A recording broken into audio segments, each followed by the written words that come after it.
Now, these are great places to start when you begin a UX endeavor. Now, the first one is what makes our users feel good. Basically, we want to pursue those positive emotions. We want that positive emotional response. And in the beginning, you're guessing, and that's okay. And so that question should switch a little bit to what should make our users feel good.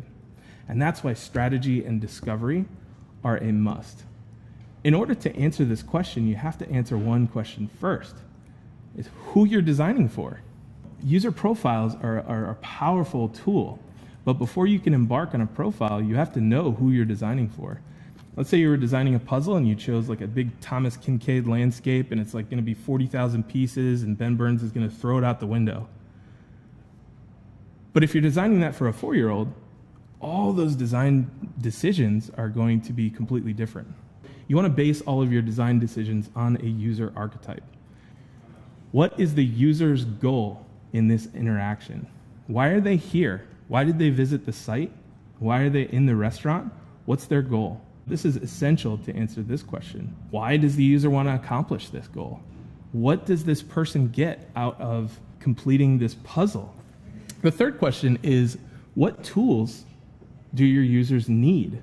You know, is it a special user interface? Are you trying to design a platform that somebody that's visually challenged can navigate? Do they need an audio user interface?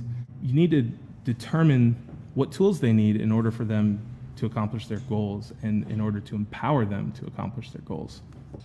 What happens if the user can't finish the mission? What's at stake? What are they risking?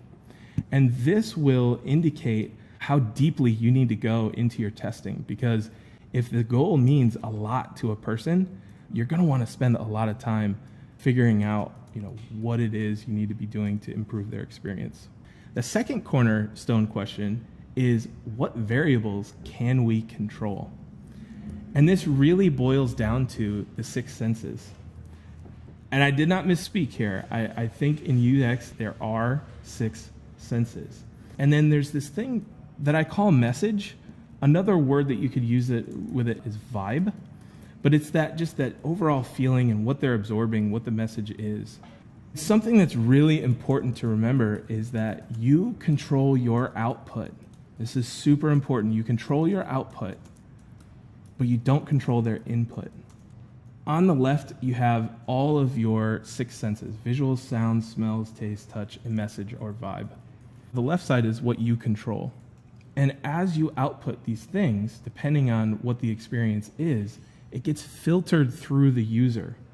And the user brings things like bias, ability, comprehension, things that they filter your output, those variables, through. And then after it gets filtered through the user, you get 2 things. You get the message that was received. What's this organization, this company, this product trying to communicate to me? And then you also get the emotional response, how you felt afterwards.